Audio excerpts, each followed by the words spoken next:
प्रताप सिंह अमर रहे। धन्यवाद। राजा विक्रमादित्य जी।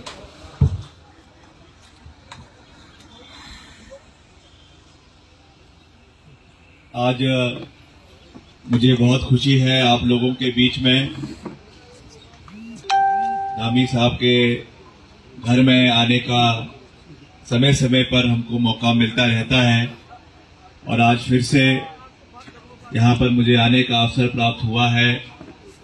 कई बार मेरे पिताजी स्वर्गीय वीरभद्र सिंह जी के साथ मुझे यहाँ पे आने का अवसर प्राप्त हुआ है और आज फिर से आप लोगों के इतना हमारा कांग्रेस पार्टी का परिवार है, आप सबसे मिलने का अवसर प्राप्त हुआ।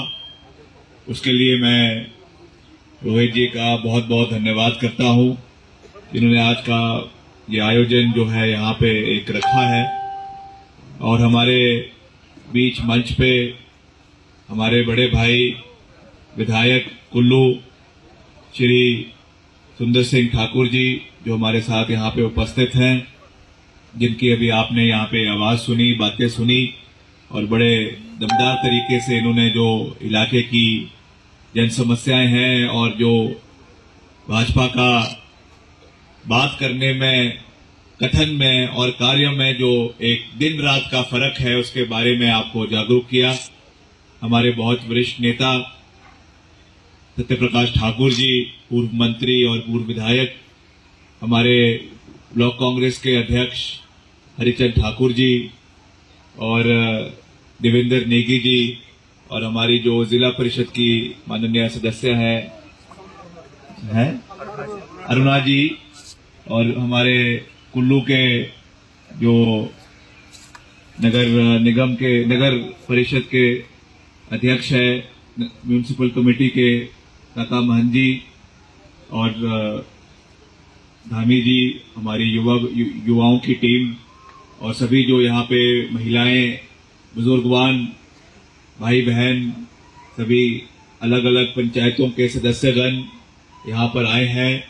आप सबका मैं दिल की गहराइयों से बहुत बहुत धन्यवाद करता हूँ और आने वाले समय के लिए जो संकेत अभी यहाँ से मंच के माध्यम से दिए गए हैं उसके लिए भी आपसे ये आह्वान करना चाहूंगा कि हमको मिलकर एकता के साथ इस लड़ाई को लड़ने की आवश्यकता है।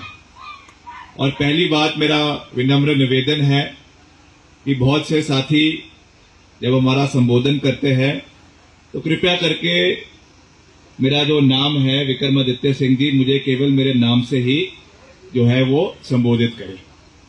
राजा वीरभद्र सिंह जी राजा थे और राजा इसलिए नहीं थी कि वो बुशहर रियासत के राजा थे, वो तो थे ही, मगर उसके साथ साथ वो प्रदेश के लाखों दिलों के लोगों के दिलों के राजा थे, इसलिए उनको राजा कहा जाता है।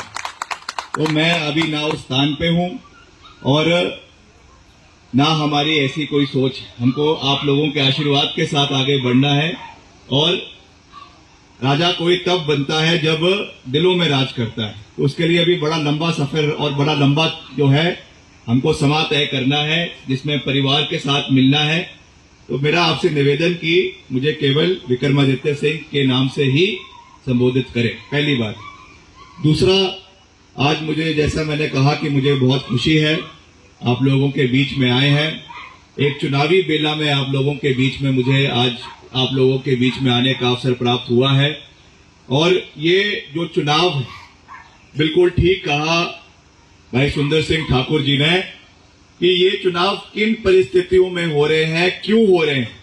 हमने तो कभी इन चुनावों की मांग नहीं करी, हमने तो नहीं चाहा कि ये चुनाव हमारे ऊपर करवाए जाएं, मगर ये चुनाव हमारे ऊपर थोपे गए, जबरदस्ती ये चुनाव हमारे ऊपर थोपे गए हैं और इसका करोड़ों रुपए का खर्चा जो है वो प्रदेश सरकार के ऊपर, प्रदेश के लोगों के ऊपर और जो प्रदेश के टैक्स पेयर्स हैं उनके माध्यम से ये पैसा लेके ये चुनाव किया जा रहा है। तो सबसे पहला जो प्रश्न वो भारतीय जनता पार्टी को है कि ये चुनाव क्यों हो रहे हैं। ये चुनाव इसलिए हो रहे हैं कि जो यहां से पहले लोकप्रिय सांसद थे स्वर्गीय पंडित राम स्वरूप शर्मा जी, उनकी क्यों और किन परिस्थितियों में उनकी जान गई, क्या उनको जो है जान लेने पे मजबूर किया गया, अपनी जान लेने पे जो मजबूर किया गया, उसकी बाकायदा इंक्वायरी क्यों नहीं हो रही। वो सांसद मंडी संसदीय क्षेत्र के सांसद थे और यहां के लोगों का ये अधिकार बनता है, यहां के लोगों ने उनको जिताया है। ये केवल एक परिवार का मसला नहीं है, ये हर इस व्यक्ति का मसला है जिसने पिछले चुनावों में उनको अपना सांसद बनाया।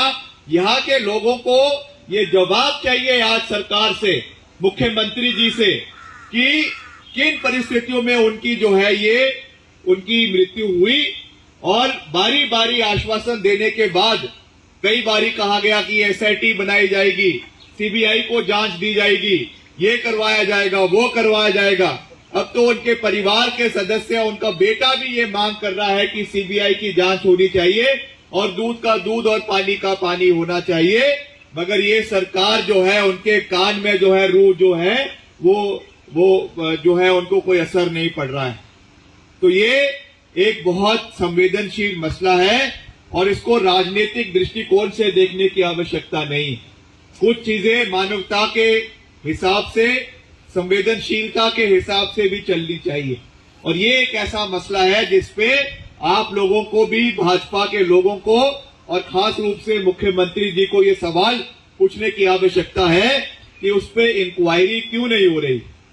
दूसरी बात जो अभी चुनावों की है, मेरा यही निवेदन आपसे रहेगा, जितने हमारे यहाँ पे कांग्रेस जन बैठे हैं, सभी बुजुर्गवान, सभी युवा साथी, सभी महिलाएं, सभी पूर्व कर्मचारी, पूर्व हमारे जो सेना के अधिकारी और सेवानिवृत्त हमारे जो यहाँ पे ऑफिसर्स हैं, उनसे भी मेरा ये निवेदन रहेगा कि इन चुनावों को आज भाजपा क्या करने की कोशिश कर रही है।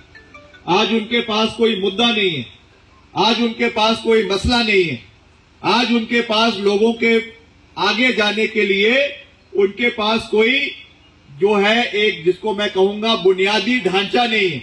विकास के बारे में बात नहीं कर सकते हैं। क्या विकास के बारे में बात करेंगे? कहते हैं मंडी के मुख्यमंत्री है, मंडी में सारा विकास हुआ। अभी मंडी की सड़कों की हालत क्या है वो आप लोगों के सामने है। चाहे वो पंडो वाली सड़क है, चाहे आपकी सुंदरनगर की सड़क है, चाहे जोगिंदर नगर की सड़क है। आज ये विकास जो है केवल सिराज विधानसभा क्षेत्र तक सीमित होकर रह चुका है। और सिराज में भी अगर हम जाएं तो बाली चाकी के लोग कुछ और कहते हैं, जिंजेड़ी के लोग कुछ और कहते हैं, थुनाग के लोग कुछ और कहते हैं, गढ़ा हुसैन के लोग कुछ और कहते हैं। और इतिहास इस बात का गवाह है कि जो विकास कार्य राजा वीरभद्र सिंह जी ने सिराज विधानसभा क्षेत्र के अंदर करवाए हैं, वहां के लोग उस बात को भली भांति जानते भी हैं और उसका जवाब आने वाले समय में जो है वो दे भी दिया जाएगा। जहां तक मंडी संसदीय क्षेत्र की बात है, जैसा यहां पे वरिष्ठ नेता सत्यप्रकाश ठाकुर जी ने भी कहा कि यहां के लोगों की एक आवाज में ये बात कही गई कि इस बारी हमको यहां से जो सबसे सशक्त उम्मीदवार है श्रीमती प्रतिभा सिंह जी, उनको यहां से जिताने की आवश्यकता है, उनको यहां से कांग्रेस पार्टी का नुमाइंदा बनाने की आवश्यकता है और हमको मिलकर इस लड़ाई को लड़ना है। जैसा मैंने कहा कि ये किसी व्यक्ति विशेष की लड़ाई नहीं है, ये किसी मुख्यमंत्री की, ये किसी मंत्री की, ये किसी विधायक की या ये किसी पार्टी की लड़ाई नहीं है। ये पार्टी, ये लड़ाई हिमाचल प्रदेश के लोगों की और हिमाचल प्रदेश के जो हमारे गरीब जन हैं, हमारी महिलाएं हैं, हमारे युवा साथी हैं, जो बेरोजगारी आज चरम सीमा पे हिमाचल प्रदेश के अंदर पहुंच चुकी है। 14 लाख का बेरोजगारी का आंकड़ा प्रदेश के अंदर हम पार कर चुके हैं। महिलाओं की जो कठिनाइयां हैं आप देख रहे हैं, 1000 रुपए एलपीजी का सिलेंडर, 300 रुपए कड़वा तेल, डीजल का, पेट्रोल की कीमतें जो आसमान छू रही है। ये वही पार्टी है जो हमको जो है कहती थी कि अब की बार हम आपको, मोदी की सरकार को चुने और महंगाई जो है प्रदेश के अंदर जो है वो कम हो जाएगी। बागवानों का मुद्दा, उसके ऊपर आज ये लोगों के बीच में नहीं जा सकते। अभी आपने देखा कितना आंदोलन बागवानों ने जो है संयुक्त जो किसान सभा है उसके माध्यम से हिमाचल प्रदेश के अंदर हुआ, और जो हमारे सेब के उत्पादक है, हमारे टमाटर के उत्पादक है, हमारे प्लम के उत्पादक है, और हमारे जो ये नाशपाती के उत्पादक है, खास करके जो हमारा पहाड़ी क्षेत्र है वहां पे जो दाम नहीं मिल रहे थे, दाम उचित दाम हमारे किसानों बागवानों को नहीं मिल रहे थे। और जब मंत्री जी से पूछा गया, हमारे कोटखाई में जो प्राड़ा मंडी है वहां पे मंत्री जी गए, महेंद्र सिंह ठाकुर जी, वहां पे लोगों ने उनका घेराव किया, किसानों बागवानों ने उनका घेराव किया, तो मंत्री जी कहते हैं कि ये तो जो है इकोनॉमिक्स है, मार्केट इकोनॉमिक्स है और कैपिटलिस्टिक सोसाइटी है। आज सारा का सारा अमली जामा, सारा का सारा सरकार जो है वो अदानी और अंबानी के सुपुर्द कर दी गई। क्या ये परिस्थितियां हिमाचल प्रदेश के अनुकूल है? मैं आप लोगों से ये पूछना चाहूंगा कि हिमाचल प्रदेश के हितों को बेचने वाले लोगों को हमको एक करारा जवाब देने की आवश्यकता है। बहुत से लोग ये कहते हैं कि ये तो भैया उपचुनाव है, इससे क्या फर्क पड़ेगा? केंद्र में भाजपा की सरकार है, प्रदेश में भाजपा की सरकार है। अगर मैं आपसे ये कह लूं कि अगर हमने आज अपनी कमर को नहीं कसा, आज अगर हमने एक मुंहतोड़ जवाब इस संसदीय क्षेत्र के रूप में यहां से कांग्रेस पार्टी को जिताकर नहीं दिया, तो ये जो आज एक नारा दिया जा रहा है कि मंडी हमारी है और हमारी ही रहेगी, मैं ये उनको कहना चाहता हूं जो ये भाषा का उपयोग कर रहे हैं कि आपकी भाषा में एक गरूर जो है वो उसकी महक आ रही है, आपके भाषा में जो है एक घमंड की महक आ रही है। मंडी किसी की नहीं है। वीरभद्र सिंह जी यहां से सांसद रहे, प्रतिभा सिंह जी यहां से सांसद रही, पंडित सुखराम जी यहां से सांसद रहे। उन्होंने कभी भी ये नारा नहीं दिया कि ये मंडी हमारी है। ये मंडी के लोगों की है, कुल्लू के लोगों की है, लाहौल स्पीति के लोगों की है। और ये लड़ाई किसी व्यक्ति विशेष की नहीं है, ये बागवानों की लड़ाई है, महिलाओं की लड़ाई है, किसानों की लड़ाई है और यहाँ के बेरोजगार युवाओं की लड़ाई है। इसको हमको मिलकर लड़ने की आवश्यकता है और आने वाले समय में एक नई सोच के साथ, एक नए विजन के साथ आगे बढ़ने की आवश्यकता है। आज इनको दिक्कत हो रही है, हम जहां भी जाते हैं राजा वीरभद्र सिंह जी के नाम पे वोट मांगते हैं। इनको दिक्कत हो रही है कि हम उनके नाम पे वोट क्यों मांग रहे हैं। भैया अगर राजा वीरभद्र सिंह जी के नाम पे वोट नहीं मांगेंगे तो क्या मोदी जी के नाम पे वोट मांगेंगे? राजा वीरभद्र सिंह जी ऐसे व्यक्ति थे जिन्होंने हिमाचल प्रदेश के कोने कोने में विकास करवाया। आज हमारे बीच में वो नहीं है, मगर उनके जो द्वारा करवाए हुए कार्य है, कॉलेज है, स्कूल है, अस्पताल है, सड़कों के जाल जो बिछे हुए हैं, जो जगह जगह पे उन्होंने पीएचसी, सीएचसी, हेल्थ सेंटर्स जो खुलवाए, आंगनबाड़ियों के केंद्र खुलवाए, जो कर्मचारियों के लिए उन्होंने ऐतिहासिक कार्य, विकास कार्य हिमाचल प्रदेश के अंदर किए। अनुबंध कर्मचारियों का कार्यकाल कम किया, पैरा टीचर्स के लिए पॉलिसी बनाई, पैड टीचर्स के लिए पॉलिसी बनाई, आंगनबाड़ी महिलाओं का मानदेय बढ़ाया। ये कार्य अगर वीरभद्र सिंह जी ने किया है तो कांग्रेस पार्टी के हर एक जन का ये अधिकार बनता है कि हम वीरभद्र सिंह जी के नाम पे वोट मांगेंगे और हम किसी से डरने वाले नहीं। हम उनके नाम पे वोट मांगेंगे, कांग्रेस पार्टी के नाम पे वोट मांगेंगे और जो कार्य आज धरातल पे कांग्रेस पार्टी की सरकार ने कर दिखाया है उसके बलबूते पे हम वोट मांगेंगे और मिलकर एक नई सोच के साथ आगे बढ़ने का कार्य करेंगे। युवाओं के लिए रोजगार का आने वाले समय में कैसे पैदा करना है, नए हमने कैसे यहाँ पे जो है इंडस्ट्रीज है, चाहे स्मॉल कॉर्पोरेशंस है, उसको कैसे बढ़ावा देना है, चाहे टूरिज्म सेक्टर है उसको कैसे बढ़ावा देना है। हर चीज में हमको मिलकर एक नई सोच के साथ आगे बढ़ने की आवश्यकता है और हम हमेशा सही का समर्थन और गलत का विरोध करने में विश्वास रखते हैं। हमने हमेशा दलगत राजनीति से ऊपर उठकर कई ऐसे मसले जो राष्ट्र हित के मसले थे, देश हित के मसले थे, उसमें भाजपा की सरकार का भी कभी कभी समर्थन किया है, क्योंकि जो मसले देश हित में होंगे, हमारे लिए देश हित सर्वश्रेष्ठ है, हिमाचल प्रदेश का हित सर्वश्रेष्ठ है। और अगर कोई निर्णय सरकार प्रदेश हित में लेती है तो ये हमारा भी दायित्व बनता है कि हम उनके साथ खड़े हों। मगर जब सरकार क्षेत्रवाद के नाम पर या पार्टी के नाम पर लोगों को बांटने की कोशिश करती है तो हम उनका पूरी मजबूती के साथ विरोध करने में भी पीछे नहीं हटेंगे। और आज वो समय है जब हमको उनके गरूर को, जो आज वो भाषण दे रहे हैं कि मंडी हमारी थी और हमेशा हमारी रहेगी, आज उनको ये एहसास दिलवाने की आवश्यकता है कि ये मंडी वालों की है, कुल्लू वालों की है और हमको मिलकर ये लड़ाई यहाँ के लोगों के लिए लड़ने की आवश्यकता है। ये बात मैं आपको इसलिए कह रहा हूं क्योंकि आज इनके पास कोई मुद्दा नहीं। आज अलग अलग चीजों पे हमको बहकाने की कोशिश करेंगे, कभी पाकिस्तान के नाम पर, कभी आर्मी के नाम पर, कभी जवानों के नाम पर। और ये तो भाजपा की भैया पुरानी आदत है, जब दिख रहा है कि जमीन खिसक रही है हाथ से तो फौजियों को जो है आगे कर देते हैं। हम फौजियों का बहुत मान सम्मान करते हैं। देश में जो लड़ाइयां फौज ने लड़ी है, 1971 की जो लड़ाई लड़ी श्रीमती इंदिरा गांधी जी के नेतृत्व में, जिसमें पाकिस्तान के 2 टुकड़े किए, वो कांग्रेस पार्टी की सरकार थी। इंदिरा गांधी जी की विजन की वजह से वो चीजें जो है देश के अंदर हो पाई। इसलिए हम फौज का राजनीतिकरण करने में विश्वास नहीं रखते।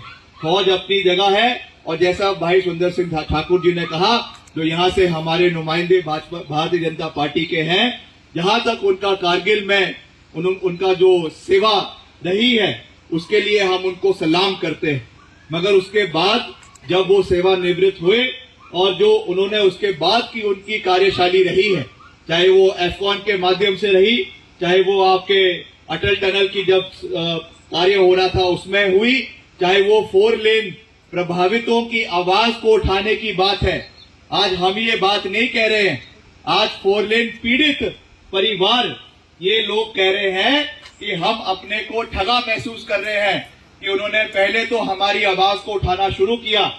और मैं खुद, मुझे याद है कि जब हमारी सरकार थी, जो आपका लारजी का रेस्ट हाउस है, वहां पे ये हमसे आकर मिले जब हमारी सरकार थी और उन्होंने निवेदन किया कि जो आपका फैक्टर 2 के हिसाब से इनको जो प्रभावित है उनको उसको कॉम्पनसेशन मिलना चाहिए।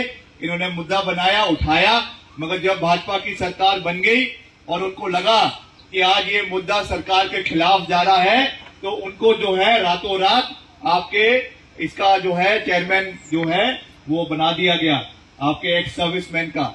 और उसके बाद ये मुद्दा पूरी तरीके से खत्म हो गया।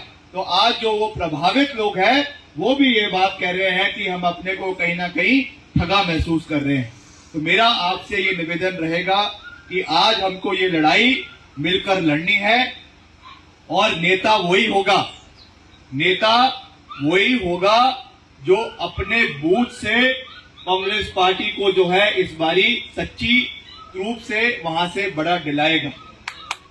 मैं आपसे ये निवेदन करना चाहता हूं कि अपने अपने बूथ में बड़े बड़े रैलियां कर वहां पे जो है गाजे बाजे के साथ कार्यक्रम कर कुछ नहीं होने वाला है।